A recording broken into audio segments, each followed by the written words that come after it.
Hey, everybody. Welcome to the Milly Maker. I am Scott Simpson, Nimble W Numbers. I'm with my man, Bo_McBigTime, joining me this week. How you doing, Big Bo? I'm okay. I'm having a good morning so far. It's getting really close to kickoff, so I get a little bit anxious in a good way, And so I think I'm going to top it off with some coffee since I'm on the West Coast. I got 10 o'clock kickoffs. It's something worth waking up for. Oh man, or not going to sleep for, if you know what I'm talking about. Yeah, I really do, and it's not as bad as I thought it was going to be, but. Well, the jury's still out because I might not be around for the 2 afternoon games here. The 2 afternoon games, there should be 5. I don't understand why they do that to us. It's just so mean when you downsize our afternoon. Especially when one of them is Miami, New York Jets. Oh my gosh. Hey, but who knows? Maybe you're grinding out the Milly Maker win right there. And that's what we're trying to do today. We're coming together. I hope to have it sewn up by then. Oh, right. Hopefully, right. You're not leaning too hard on Crowder. But speaking of, so here's what we're here to do. We're here today to build a Milly Maker winner so that Bo and myself can retire into the glory and never have to kind of be part of the machine again. Just do all this stuff for fun, which we're doing anyway, and then not worry about it. So let's see if we can pull up. We're going to do a little technical stuff here on the show. Let's see if we can pull up my build. Hey, there we go. I got nothing in the build so far. Bo and myself are going to walk through and kind of talk about where we want to go. Bo, is there a place that you like to start your build at, whether it's QB stack or your RBs getting 3, or what are you thinking here as you start to build your Milly Maker? Who are some go-to guys? I usually like to fill in my 2 running backs and flex first. It's kind of unorthodox, but it allows me to get the guys I really want in there, especially this week where I'm not necessarily spending up on running back in either cash or GPP. In the Milly Maker, I'm really trying to be different with a huge upside, of course. And so it's a tricky proposal this week because you have a lot of mid-range pricing on wide receivers, and then you have running backs that are either really expensive or really cheap. Yeah. And so, I mean, it's kind of hard to traipse around the chalk this week. So I'm not as worried about chalk this week. That's kind of how I'm looking at it, is I'm going to eat some chalk because I figured I'm not predicting that the predictions of ownership percentage are going to be accurate this week. Yeah. I'm thinking they're going to be way off. Yeah. Well, I think there are going to be some guys that are just going to be over-owned, and that's how it always is on every slate. I don't think we're going to find those guys, though. So the chalk we're going to eat is hopefully going to be at a minimal, maybe 10, 15% at most. We're not going to be targeting those guys that are in the 30, 40% chalk. That's just gross. That's a slate killer. You want those guys gone, so. And if you are, it better be worth it. Like you have to have a big time stud, but a lot of those guys are off the main slate this week. Yeah. So you're preventing yourself from expensive chalk this week, but it's tricky to kind of predict where it's going to fall. So yeah. I'm just not going to worry about it. I'm just going to let it float away. So let's float right into this mid-range running back here. Let's talk about 2 or 3 guys that you could plug in, and we'll pick a couple and throw them into our RB1 and 2 slots, and then we'll have a few that we'll consider for the flex. So let's maybe leave a few friends behind, for the flex that we might consider. But who's somebody who you're just playing and plugging at RB this week, and you're really confident in his upside? This has been since Wednesday when I started building my fades and props article, and it's Myles Gaskin. He's from what I've seen on every ownership projection, he's not even on the board, and we're talking about a pretty affordable running back that's a dual threat. He's a good receiver. He's good between the tackles, and he's not slow, so he can get outside. And he's playing the Jets. And so I see a good price for a good back that's got a lot of volume built in, whether the game flow is for or against the Dolphins in the game. I'm expecting Gaskin to have a safe floor of 15 and a ceiling as high as 30. I like that. And if you're talking 30, that's almost it is 5 times the value. It's 5xing. You want that. I mean, that's going to get you the win. I like Gaskin this week. Primarily after listening to you and a few other friends kind of share their thoughts, the volume is going to be there and the defense is porous. I do think that this is going to be a game that they're going to be leading in throughout. And even if the Jets do get a touchdown, I mean, Fitzmagic is going to do what he does.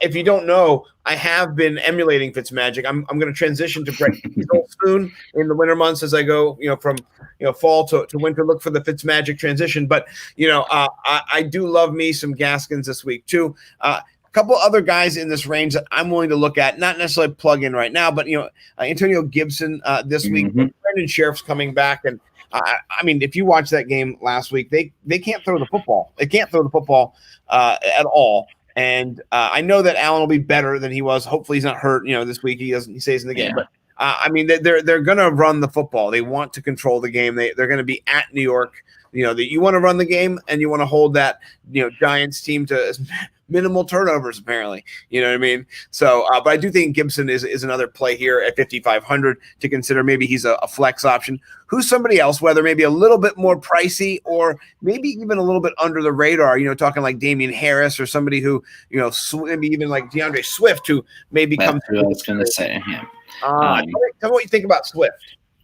I think it's a Swift game. He's shown every game, even when he hasn't been featured, when it's been a Peterson game or even a Kerryon Johnson game that came earlier in the season, is Kerryon Johnson isn't the guy. Adrian Peterson definitely isn't the guy. DeAndre Swift, every time he touches the ball, reminds you why he was such a high draft pick, why he was such a stud in college, and why he was pretty much a top 3 running back going into the draft. And the only thing that hindered his value was his landing spot.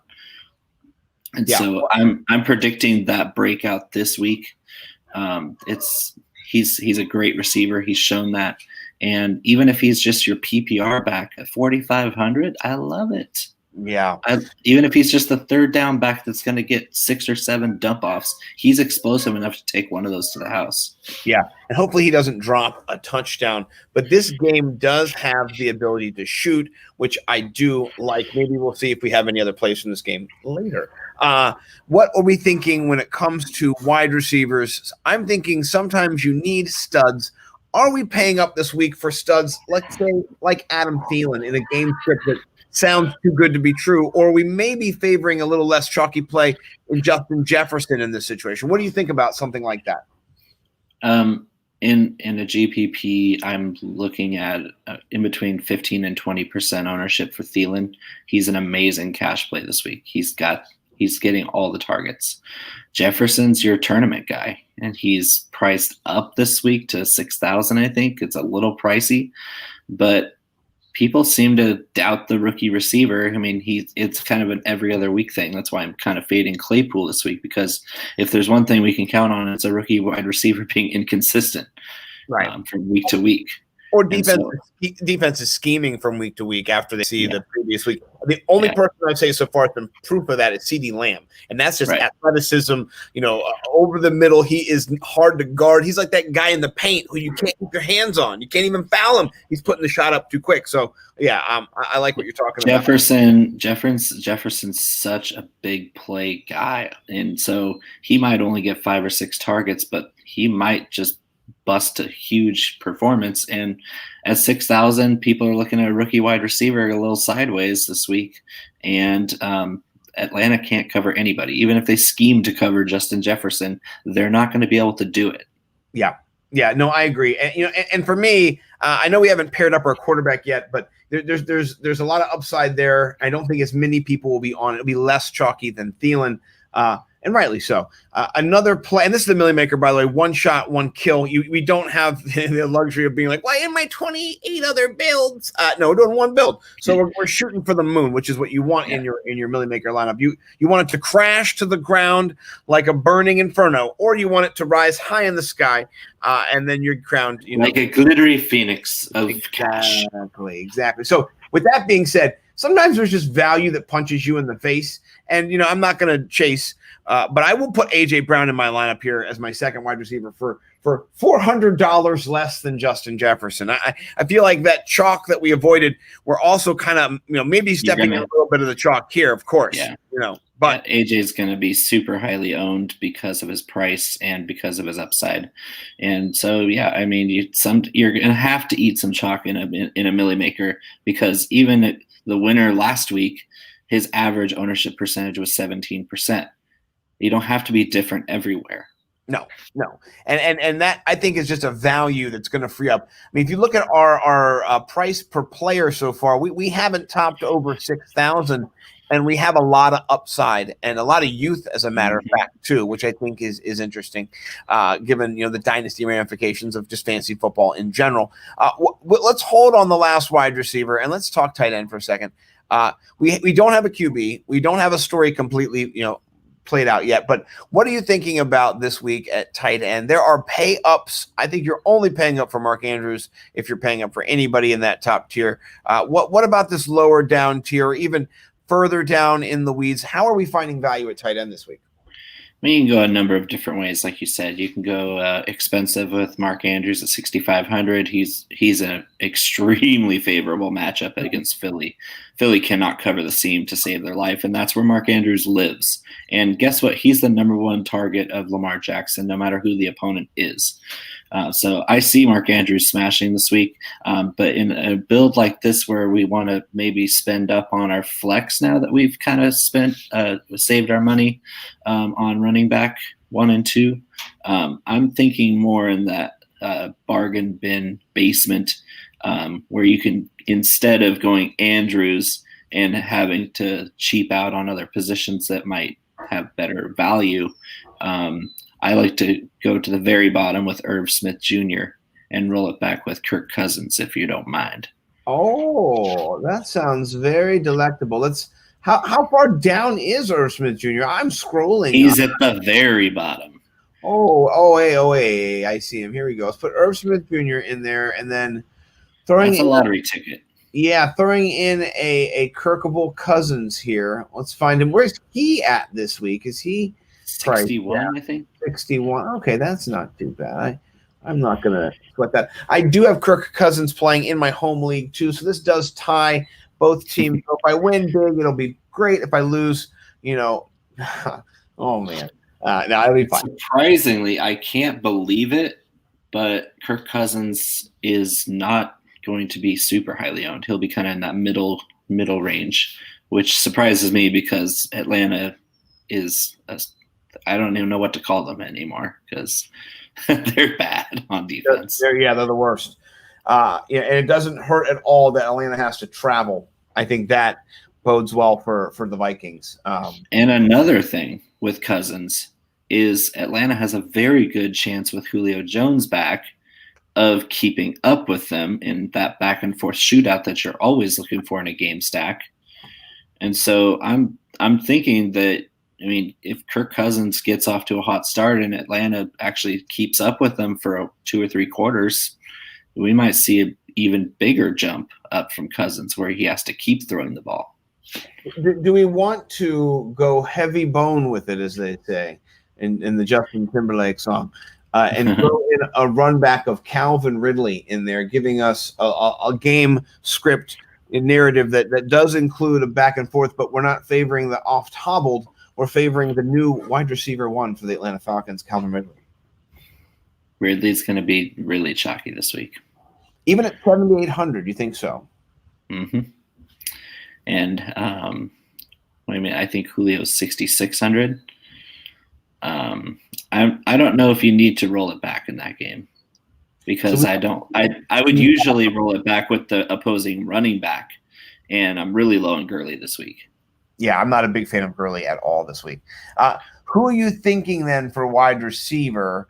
Are we paying up for some of these guys, or are we going to go a little bit more unconventional and possibly look for a junior or 2?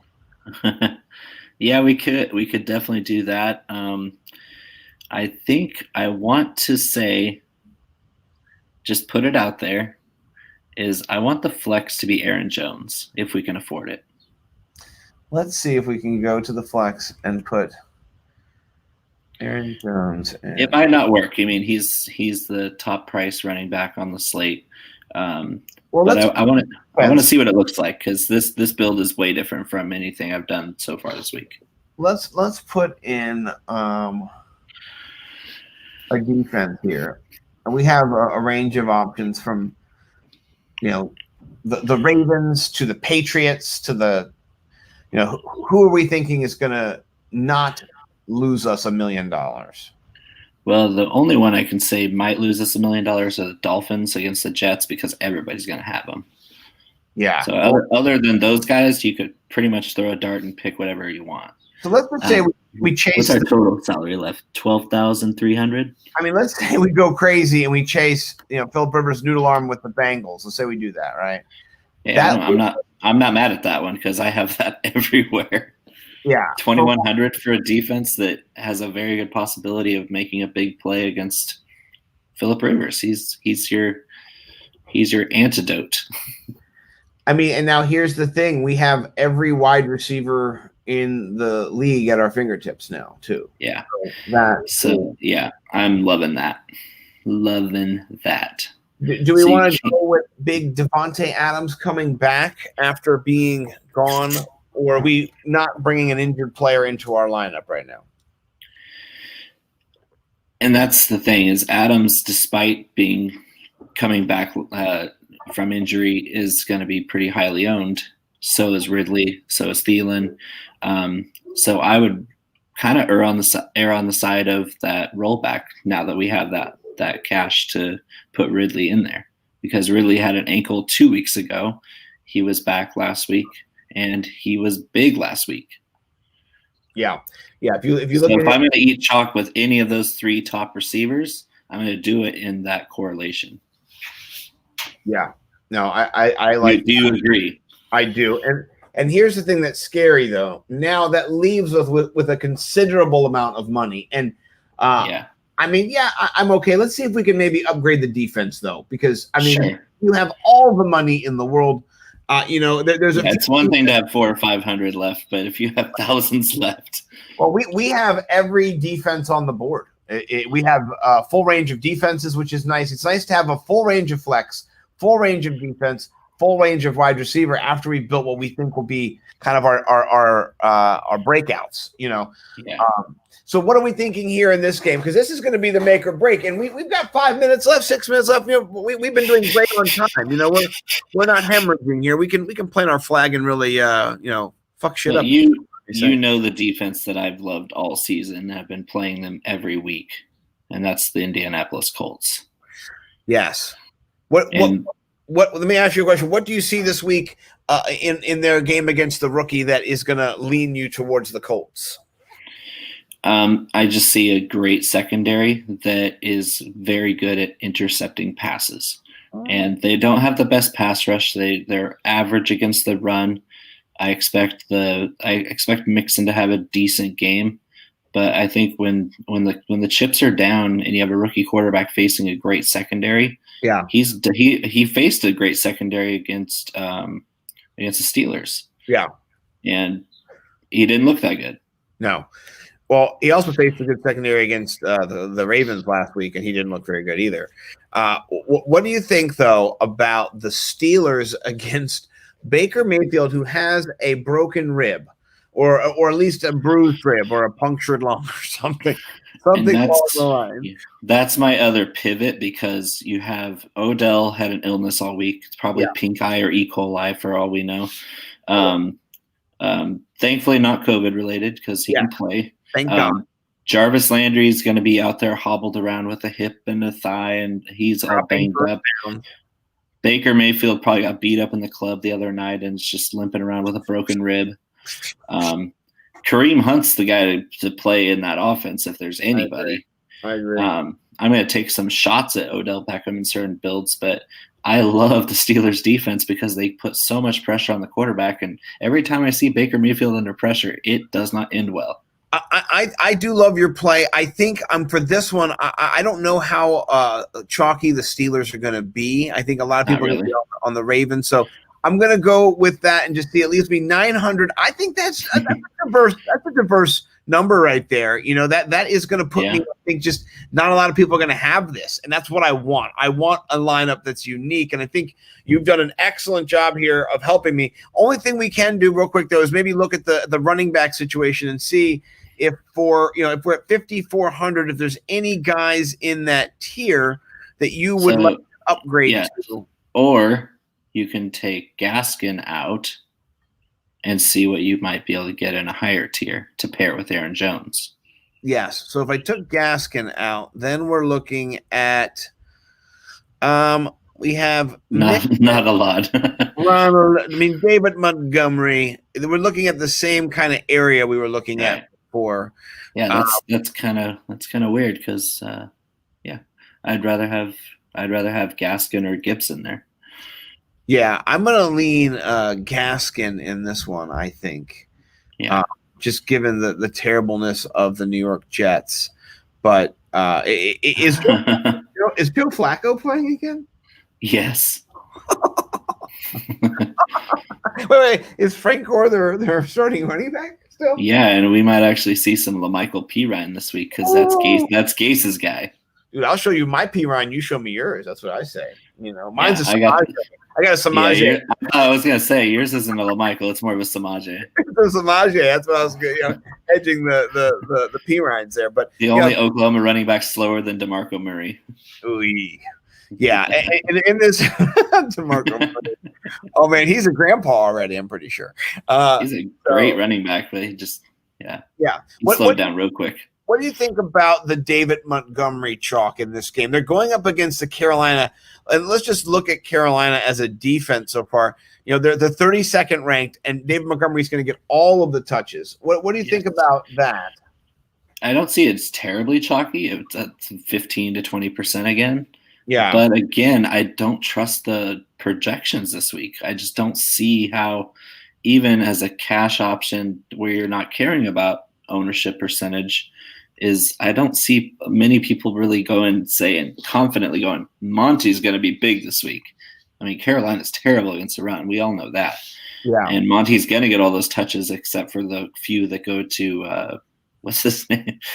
The Swiss Army knife. Yeah. Oh, that's Cordell Patterson. Cordero, yeah. Cordell Patterson. Yeah, it's maddening because they need a body to spell Montgomery, and it still pisses you off every time they hand the ball off to Cordero Patterson. Yeah. It's like, I don't want him to get the ball out of the backfield. No. And here's the one argument against, say we're upgrading over, I don't even know if we could upgrade over Gaskin. I don't think there's a way. I'd like to have Gaskin and David Montgomery in, but I don't think that build suits itself, because if we go here and we get rid of Swift, we're still not at David Montgomery. And you're not even at Gibson at that point either. No, we're still not. We're down. We're down. Yeah. A whole lot of dog shit on that. A whole lot of dog doo-doo. Well, here's the thing. I do like this, and these boots are made for walking. We're only going to walk one more back, and that's to the tight end position to see if the Irv Smith value. If there's anybody else, if we added the 900 to go to 34, Drew Sample, barf.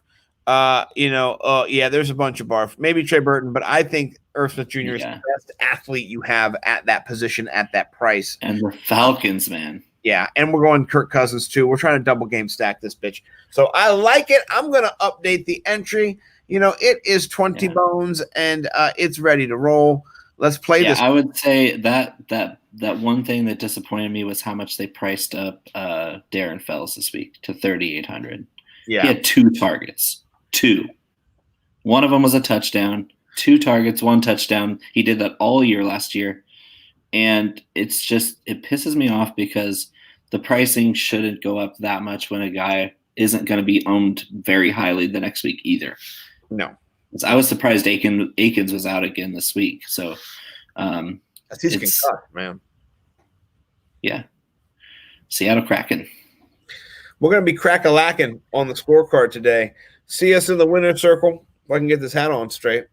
My man, Bo Big Time. Tell people where they can find you, your work, your sauce, all the stuff you're working on. Twitter at Bo_McBigTime. nimblewnumbers.com/bow-nose-dfs.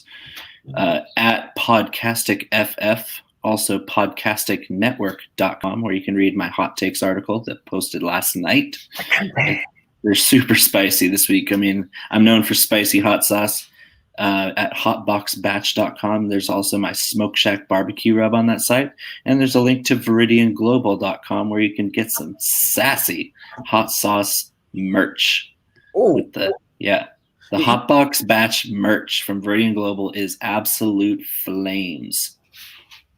I've got my sticker adorning my bottle here. I've got a whole rack of stickers. I got to get some merch, though, brother. You can check me out at nimblewnumbers.com, nimblewnumbers on Twitter, Fantasy Millionaires on the World Wide Web. And you can also find me at FF Millionaires on Twitter. And the DFS Money Shot everywhere. Fast, hard finish is what we do. Great show, Bowman, big time. Let's win that $1 million, and then we can change the world, at least for two families. So wake me up at 7:30 Eastern, please. I'll let you know what we've won, my friend. Okay. All right. I'll see you later. Peace.